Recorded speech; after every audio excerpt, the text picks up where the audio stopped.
Muchas gracias, José Antonio. Buenas tardes. La verdad es que estoy muy contento. Hoy vengo encantado. Primero por estar aquí en Burgos, que aunque yo soy de Madrid, por mi apellido, entenderán ustedes que mi familia proviene de aquí, del pueblo de Espinosa de los Monteros. Y esto es un poco como volver a casa. Para que se lo crean, que sepan que mi hija, la cuarta, se llama Catea. Un nombre más burgalés que ese yo creo que no hay. Y estoy también muy contento porque ya sé de qué les voy a hablar. Ayer, anoche, estaba yo pensando, ¿qué les cuento? Porque es que hay tantas cosas, ¿no? Hay tantas cosas de las que podemos hablar, tantas cosas por mejorar, que no sabía muy bien por dónde empezar y de qué temas tratar. Y mientras lo estaba pensando, se me iban ocurriendo ideas y cada vez más ideas. Ya, no es que soy político hace solo 15 días, pero ya estoy cogiendo gusto a esto del micrófono y ya no lo voy a soltar, o sea, ya lo voy animando, ¿no? Y mientras iba pensando en las ideas, había encendido la tele ahí en el hotel, que estaba poniendo una peli un poco antigua, que sean un poco mayores quizá la recuerdo, una peli que se llama Atraco a las 3, ¿suena? ¿Han visto alguna vez Atraco a las 3? Una película muy divertida, a mí de cine español antiguo me hace mucha gracia. En Atraco a las 3, esa película, para los que no la hayan visto, un grupo de empleados, una sucursal bancaria, un grupo de gente bastante honrada, pero que lo pasa muy mal porque están sin un duro, viven una vida un poco miserable, deciden organizar un atraco a su propia entidad bancaria. Y la película es muy divertida, pero hay una escena que para mí ya es la traca final, ¿no? Que es cuando por fin entran, después de mucha planificación y muchos errores, ya digo que es una comedia, y por fin entran a sucursal. Si se acuerdan de cómo van vestidos, se ponen una media encima de la cabeza, se visten un poco de gángsters como el Chicago de los años 20, van con un traje, con una gabardina, un sombrero, y entran ahí en la sucursal con la media puesta, con una pistola y dicen: ¡esto es un atraco! Y los que están dentro de mí dicen: ya me imagino, por cómo vienen vestidos. Pero en el fondo la gente honrada, porque cuando entran a la sucursal lo avisan: oiga, que esto es un atraco, para que usted no se confunda, ¿no? Manos arriba, este es el atraco. Bueno, los clientes saben perfectamente lo que hay, especialmente porque se lo anuncian, pero es que hay otros que te atracan aunque no te lo anuncian. Hay otros que te atracan casi sin que te des cuenta. Nos van atracando y nos llevan atracando desde hace muchos años, pero aquí viene la parte más increíble, y es que nos dejamos atracar. Nosotros mismos nos hemos venido dejando atracar desde hace muchos años. ¿Cómo? Pues volviendo a votar. Y así desde hace muchos años. Es que durante años hemos permitido que los mismos políticos, los mismos, ocupen absolutamente todos los espacios de la vida pública y lo que antes era la vida privada.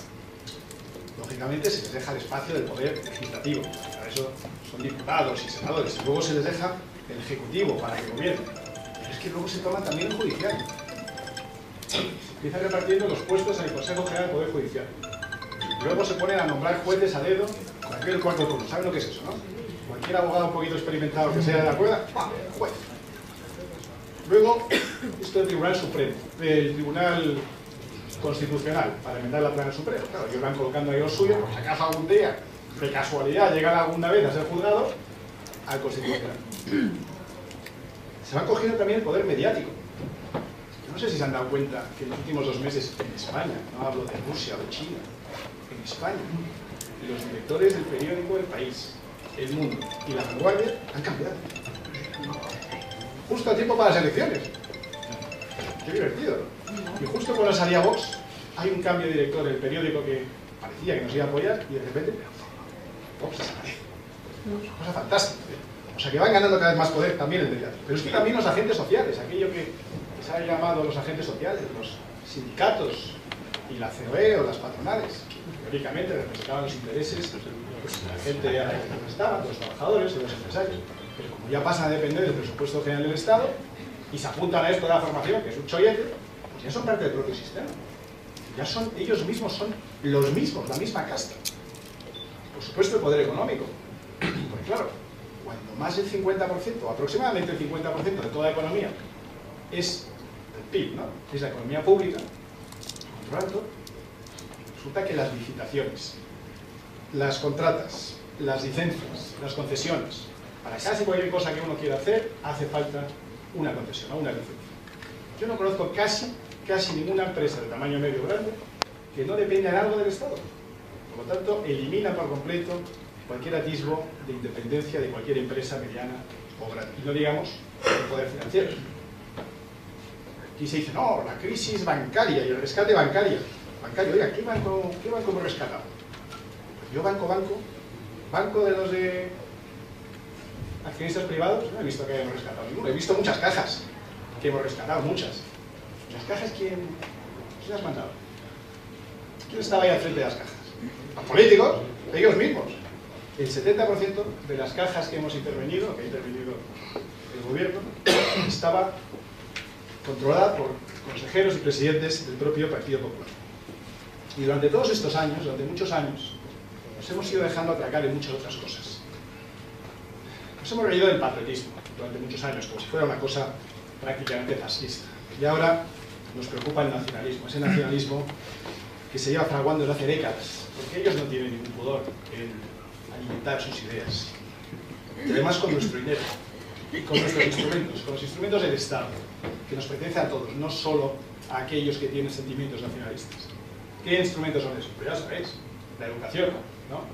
Decía antes José Antonio, de las primeras cosas que hay que recuperar, porque 35 años machacando a un niño, que España nos roba, pues al final, ¿qué dice el niño? Que España nos roba.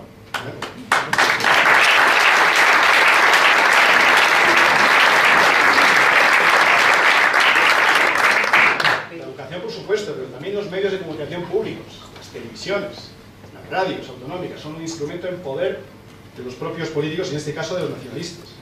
Las leyes, la inmersión lingüística, la inmersión cultural, lo de obligarte a rotular solo en su idioma. Una vez, hace poco nos dijo un revisor de la Renfe, dice, es que ustedes no saben en Barcelona, no saben lo que es vivir aquí. Yo soy de Lyon. Vivir aquí, no digo ya en Barcelona, que bueno, es una ciudad, es un pueblo, es Arenys de Munt, donde sea. Es que todo lo que nos rodea es como si fuera de otro país, no hay ninguna señal de que estamos en España. Es que España parece que nos ha abandonado. Y es verdad, les hemos abandonado. Y eso tenemos que recuperar. Pero llevamos muchos años aguantando, llevamos muchos años, demasiados, yéndonos del concepto de la unidad de España. Y ahora nos encontramos con 17 mini-estados. Cada uno con su tele, con su radio, ahora fuera solo una, autonomías que tienen hasta 6 teles. Cada uno con su parlamento, con sus ejecutivos, con sus presidentes, sus consejeros, sus directores generales, sus empresas públicas, entes autonómicos, con sus sistemas de subvenciones a los partidarios, claro, siempre a los propios. Y encima luego se pelean entre sí, estos 17 mini-estados. No solo España nos roba en Cataluña, es que ya dentro de los propios mini-estados, yo he oído el otro día en Almería, que Sevilla nos roba. Porque la realidad almeriense no es la misma que la andaluza. ¿Comprendes la tontería? Cuando lo metes en la cabeza de la gente que tú eres absolutamente singular, diferente a todos los demás, que no tienes ningún nexo de unión con el resto de tus compatriotas, y que tú eres el único que entiende las cosas, cuando llegas a los sitios, pero incluso nos pasa a nosotros en Vox, es que no entendéis el problema que hay en Almería. Es muy diferente, no somos andaluces, nos sentimos distintos. Y Sevilla roba. No digamos ya las disputas entre distintas comunidades autónomas. El agua, por ejemplo, pasaba el otro día en Murcia. Es que aquí hace falta agua, en la otra comunidad no, pero como la otra comunidad rige un partido diferente, pues no hay manera de llegar a un acuerdo para un trasvase, por ejemplo. Llevamos años, demasiados años, prestando importancia a la educación. Lo decía también José Antonio, que ha dado con todos los palos con los que yo quería hablaros hoy. Nos hemos tragado que el esfuerzo y el mérito son culturas casi, son propias de culturas totalitarias, como si eso fuera algo casi fascista. O que el respeto a los profesores, a los padres, a los adultos en general es también propio, pues, casi de la época franquista. Y ahora nos sorprendemos de la tasa de fracaso escolar, o de abandono escolar, o del desconocimiento enciclopédico de las nuevas generaciones que tienen de nociones básicas de geografía, de historia, de literatura o de lengua. Me hace mucha gracia cuando dicen, esta es la generación mejor preparada de nuestra historia. ¿Mejor preparada para qué? Es que no saben nada. No es culpa de ellos. Es que no les han inculcado en ningún momento de su corta vida la noción de que si no se esfuerzan, fracasan. Si no estudian...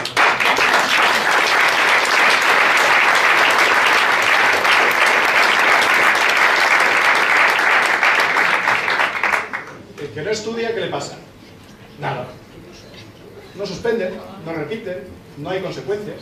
Y por supuesto, esta idea que decíamos de respeto a la autoridad se ha perdido por completo.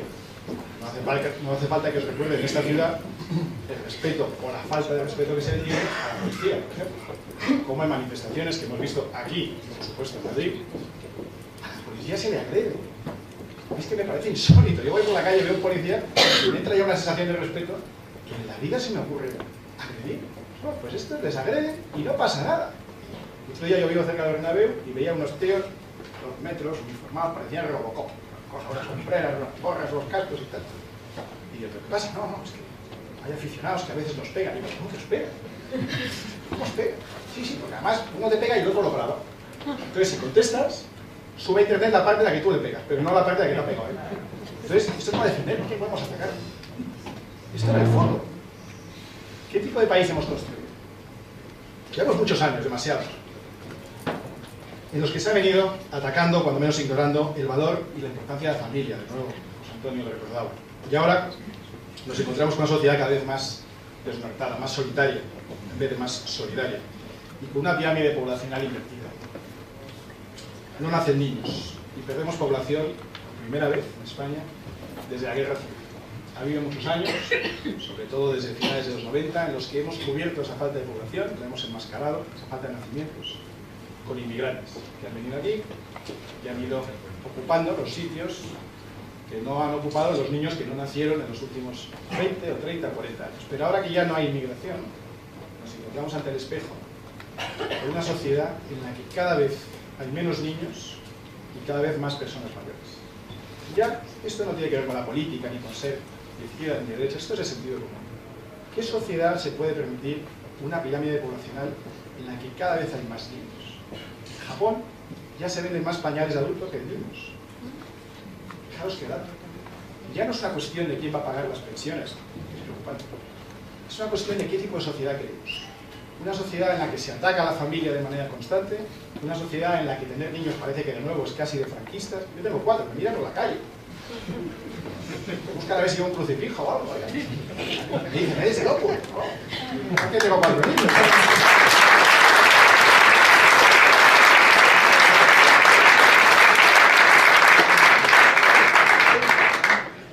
Durante mucho tiempo, demasiado, hemos dejado de vigilar a los políticos y cómo gastan nuestro dinero. Iba a decir su dinero, no, el nuestro. Ya no vigilamos, ahora empezamos, pero hemos estado muchos años sin vigilar cómo gasta el dinero del Estado. No les hemos puesto pegas a aquellos que han hecho infinitas obras innecesarias.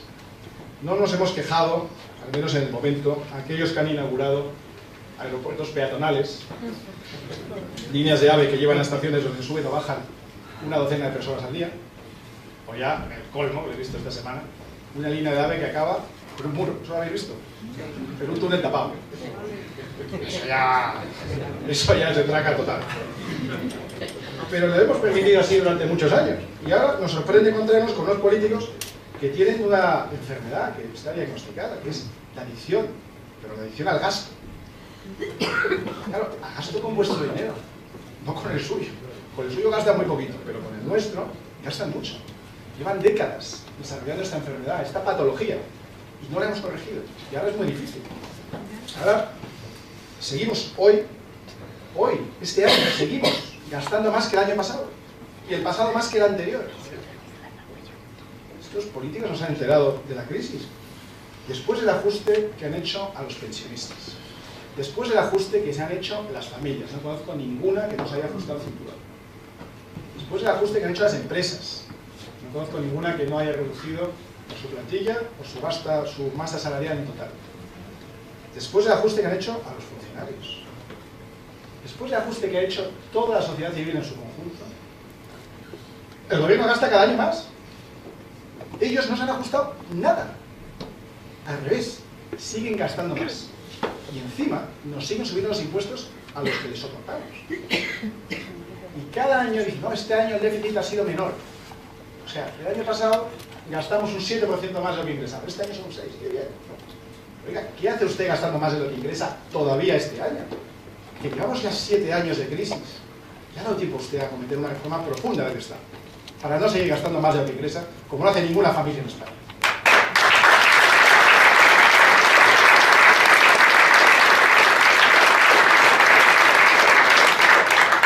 En definitiva, amigos, hemos nos hemos dejado ganar en el terreno de los valores, como muy bien decía José Antonio. Todavía hoy el PP-PSOE nos sigue queriendo convencer de que ellos, que son los causantes de esta situación, ellos, los pirómanos del bosque, nos van a apagar el fuego.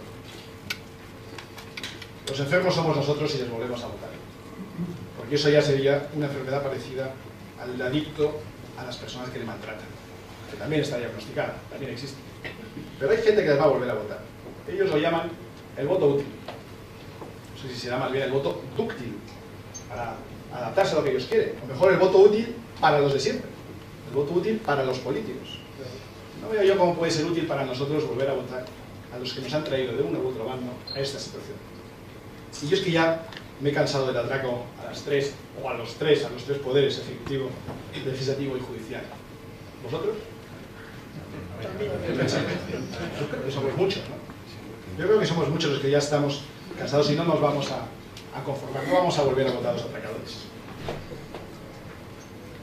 Podemos volver a creer que la política es un instrumento al servicio de los ciudadanos, como debe ser, y no que los ciudadanos seamos un instrumento al servicio de los políticos. Podemos, lo hacemos, volvemos a creer, o nos entregamos derrotados, que son las dos opciones. O luchamos un poco para salvar la situación que tenemos nosotros, o nos entregamos a los políticos de siempre. Os pregunto, ¿qué hacemos? O sea, luchamos. Yo también creo que tenemos que luchar. Yo os propongo que luchemos y que empecemos otra vez a creer, que volvamos a creer. Déjame que os inspire un poco con una cita de Mahatma Gandhi que a mí me gusta mucho. Dice, cuida tus pensamientos porque se convertirán en tus palabras. Cuida tus palabras porque se convertirán en tus actos. Cuida tus actos porque se convertirán en tus hábitos. Y cuida tus hábitos porque se convertirán en tu destino. Por lo tanto, si empezamos a pensar en cambiar las cosas, ya estamos, por lo menos el primer paso del mejor camino.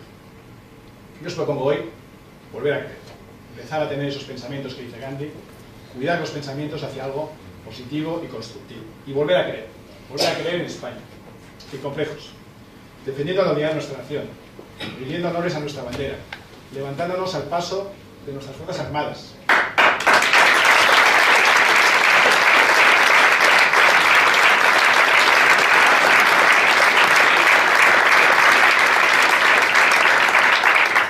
Hoy hemos presenciado aquí en Burgos un acto precioso, la retirada de la bandera. No sé si alguno habéis estado, esto en Madrid no es frecuente, creo que no es en muchos sitios de España. Aprovechad que lo tenéis aquí, no sé cuánto durará, me imagino que cuando estos se enteren de lo que hay, lo acabarán eliminando. Hay que empezar a tener otra vez respeto por nosotros mismos y por España. ¿Os imagináis a un francés, por muy socialista que sea, diciendo que Francia es un concepto discutido o discutible? ¿Los franceses en qué creen? Francia. ¿Los chinos en qué creen? ¿Los españoles en qué creen? Pues deberíamos creer en España, pero todavía no lo hemos conseguido. Tenemos que volver a creer en España.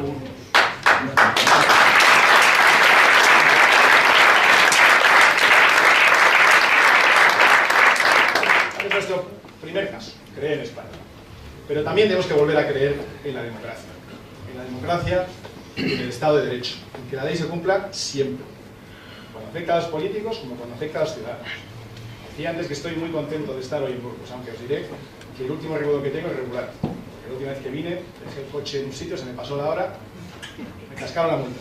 Pero bueno. Pero te pasa en Madrid también. ¿Qué pasa en Madrid? Te digo, como estoy en Burgos, no pasa nada. Sí pasa. Sí pasa. Te llegan las multas de otra ciudad. Pero bueno, esto no se cobra. Sí te la cobran. Y si no pagas, ¿qué hacen? ¿Te pagan? ¿Os imagináis algo tan eficiente como eso? Pensad un momento, o sea, que un controlador del aparcamiento de Burgos anota mi matrícula, tiene la capacidad de localizarme en Madrid, me llega la multa, si no la pago, se pone en contacto con la Hacienda que me embarga del banco la cuenta y me saca la pasta. No digamos que no es un Estado eficiente. Esto, vamos, para eso sí. Así que cuando queremos, somos muy eficientes. El gobierno, el Estado, puede ser muy eficiente. No conozco una hacienda pública en el mundo y he trabajado y viajado por muchos sitios muy modernos, muy avanzados, Estados Unidos, toda Europa. No hay una hacienda pública en el mundo comparable a la hacienda pública española. Me parece muy bien. pero ojalá todos los demás servicios públicos también fueran tan eficientes como la Hacienda. Y ojalá los políticos también estuvieran sometidos al imperio de la ley como estamos nosotros. Pero lo que vemos es que no es así. Hay sentencias del Tribunal Supremo que hay políticos que no cumplen y no pasa nada. Hay políticos que están absolutamente hasta las trancas de corrupción y no pasa nada. Les piden, hay una vicepresidenta del Banco Europeo de Inversiones que le pide una fianza de 30 millones de euros. Nada. Y anda por la calle tan tranquila y no piensa ni dimitir y está preocupada porque no va con ellos. Pues tenemos que volver a creer en un Estado de Derecho, con una justicia independiente, que por supuesto actúe de contrapoder al mundo de los políticos. Podemos hacerlo. El Estado de Derecho tiene mecanismos, y además tiene mecanismos para hacer frente no solo a los políticos corruptos, que también, pero también a los nacionalistas, excluyentes e ilegales, y a los terroristas, y a todo tipo de criminales. El Estado de Derecho tiene los instrumentos, no hace falta inventarse nada nuevo, simplemente hace falta que se aplique la ley, nada más. Tenemos que volver a creer también en la economía española. La economía española, antes me han nombrado economista insigne y experto, no me atrevo a decir tanto, pero la vengo observando hace unos años, y os diré que la economía española es muy dinámica. El empresario español, el emprendedor, el autónomo, incluso el trabajador, los españoles somos tíos muy hechos para adelante y hemos salido de situaciones mucho peores que esta. ¿Habéis visto ese programa Españoles por el Mundo? En los sitios más remotos hay un tío que ha montado un chiringuito en una playa porque ha conocido a una chica, pero luego eso le ha ido bien, luego monta otro y de repente tiene una cadena de restaurantes y dice, pero ¿tú cómo has hecho esto si no hablas el idioma? Pues trabajando, claro. Como ahí no le quitan la mitad de lo que gana para pagar impuestos, pues el tío cada vez trabaja más. La economía española puede ser muy dinámica, pero no si la estrangulamos a impuestos, a trabas burocráticas, a pegas, a licencias, a concesiones, a dudas. No. Tenemos que tener un espacio en que los empresarios, los autónomos, los emprendedores, los tenderos, los comerciantes pueden actuar con naturalidad, con tranquilidad, con seguridad jurídica. Y donde haya un entorno fiscal, que hay que existir, no podemos evitar los impuestos, pero un entorno fiscal que sea razonable. Mirad, cuando no queremos que la gente fume, grabamos el tabaco. Cuando no queremos que la gente beba, grabamos el alcohol. Cuando no queremos que la gente conduzca rápido, multamos y grabamos a los conductores que se exceden. Cuando no queremos que la gente en general conduzca o use el coche por el centro de la ciudad, grabamos la gasolina y el acceso al centro de las ciudades. Y cuando no queremos que la gente trabaje, grabamos el trabajo.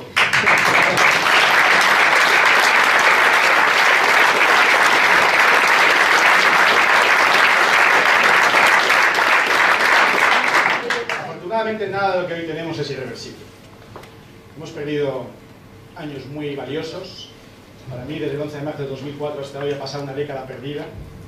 Pero todo es recuperable y todo es perfectamente reversible si nos ponemos a ello, pero lo hacemos ya. Porque el tiempo va pasando y cada día la cosa está un poco peor. Ahora venimos a hablaros un poco de Europa. Y creo que podemos volver a creer en Europa. ¿Y qué es lo que nos preocupa en Europa? Pues lo mismo que en España. Es que no es muy distinto. Nos preocupa el desarrollo de Europa. Nos preocupa agregar fuerzas con otros países, otras naciones de nuestro entorno europeo. Porque España, ni Italia, ni Portugal pueden competir con China, con Rusia, con Estados Unidos en un mercado global. Son demasiado grandes. Pero Europa en su conjunto sí.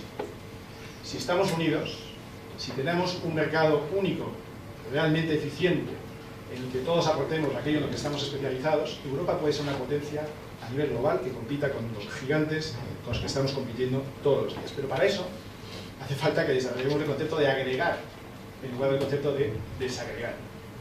Acordaos que Europa nace en la posguerra, después de la Segunda Guerra Mundial, como un intento de frenar aquello que causó la Segunda Guerra Mundial y también la Primera, que no es otra cosa que el nacionalismo excluyente. Es que esto es la historia que se repite. Y hoy en España, ¿qué es lo que tenemos? El nacionalismo excluyente es lo mismo. Por eso cuando hablamos de más Europa, de integrarnos más, en el fondo lo que estamos diciendo es frenar a los nacionalismos. No solo en España, pues hay también, estamos viendo estos días, muy cercanos a las fronteras europeas, en Ucrania, y en tantos otros países. El nacionalismo excluyente es el antídoto para el crecimiento y para la cohesión. Tenemos que poner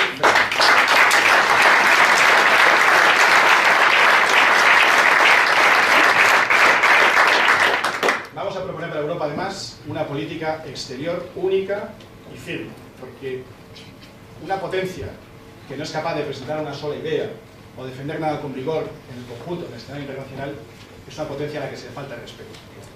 Los rusos saben perfectamente que con que el ministro de Exteriores o el primer ministro diga A, se hace A. Los chinos, ni os cuento, porque guiño un poco el ojo, toda China se pone firme. Estados Unidos tiene una sola Secretaría de Estado.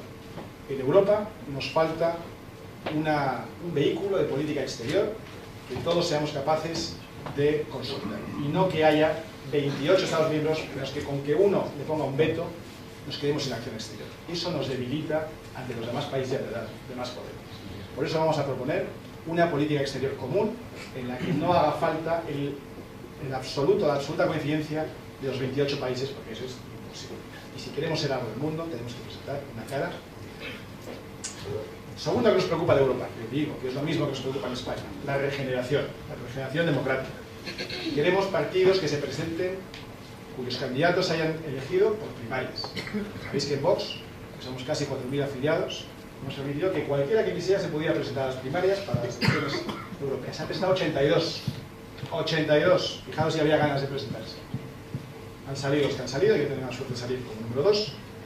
Y por cierto, han votado los 4.000. No hay compromisarios, ni jefe de filas que te dice lo que tienes que votar. Cada uno vota de manera individual y secreta. El que puede presencial y el que no, por internet. Partidos, como digo, democráticos internos, o primarias.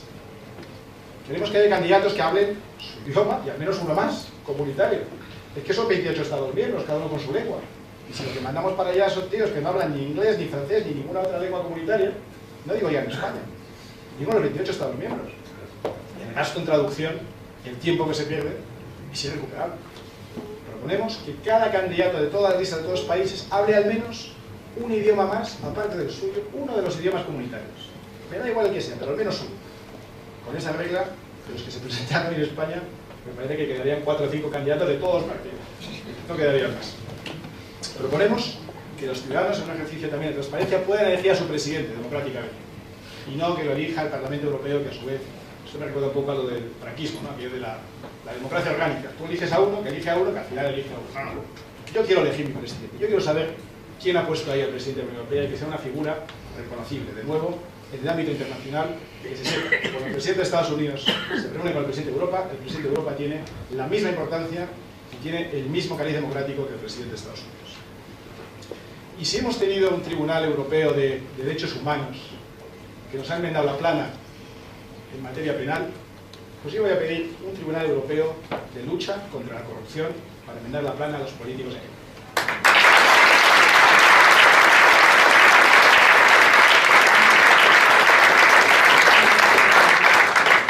Porque aquí sí que somos incapaces de perseguir la corrupción de nuestro propio país. Así que esperamos que un tribunal un poco más alejado, un poco más justo, un poco más despolitizado, sea capaz de perseguir. Tercera cosa que nos importa a Europa, la reducción del gasto, lo hemos dicho. El gasto público es desmesurado y el gasto público al final lo asumimos todos. Cuando uno ve una gran obra faraónica y se pregunta quién lo paga, la respuesta siempre es la misma. Lo pagas tú, de eso no cabe duda. Vamos a proponer que se reduzca el número de parlamentarios europeos. Hoy hay 750 más uno, presidente. ¿Os imagináis una reunión de 750 personas? Pues si yo con 4 amigos en el gato al agua ya no hay manera de que nos entendamos, le contestamos 5. 750.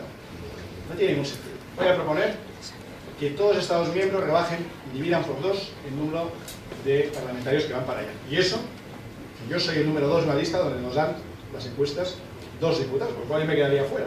Pero bueno, creo que merece la pena. Vamos a proponer que haya una sola sede. No sé si sabéis que hay un parlamento en Bruselas y otro en Estrasburgo y los europarlamentarios viajan de un lado a otro y duplican gastos. No tiene ningún sentido. Tengamos una sola sede. Por supuesto, sabéis que en España pedimos la eliminación de las autonomías. Nos parece que en el contexto de Europa los propios estados ya son las autonomías. También es una manera de ahorrar. Y proponemos por último la reducción del número de comisarios, que es como decir la reducción del número de ministros.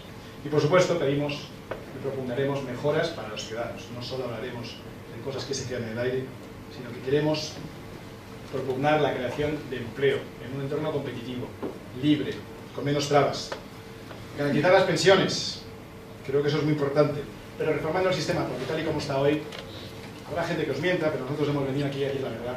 Tal y como está hoy, las pensiones de los que sois mayores están garantizadas, pero los que somos un poco más jóvenes, lo que está garantizado es que no tendremos pensión.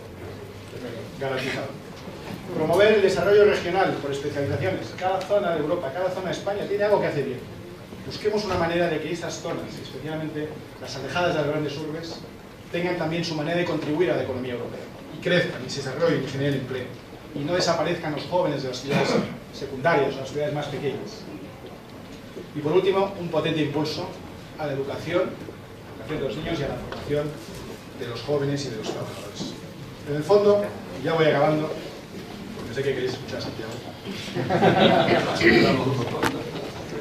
En el fondo lo que os proponemos en Vox es volver a creer, pero esta vez no en los políticos, sino volver a creer en nosotros mismos, en nuestro futuro como españoles, en nuestra capacidad de salir adelante como europeos, y que nosotros somos los dueños de nuestro propio destino y no 4 políticos, porque España será lo que los españoles queramos que sea. Cuando digo queramos, me refiero que será aquello por lo que nosotros luchemos. Si nos dejamos, como siempre, ganar la partida con los atacadores, España será un país con poco futuro, y lo será dentro de una Europa también con poco futuro. Pero si todas las personas que tenemos predisposición, yo creo que somos todos, por trabajar un poco por el bien común y por dar un poco de nosotros mismos en favor del conjunto, si lo hacemos, si nos esforzamos, en nuestro caso si nos esforzamos por España, y también por Europa, pero por España, si lo hacemos, yo no tengo ninguna duda de que saldremos a ver. Estos años los políticos nos han estado letargando, intentando que nos olvidemos de participar en el sistema, para dejárselo todo a ellos. Pero si empezamos a movilizarnos, España puede cambiar.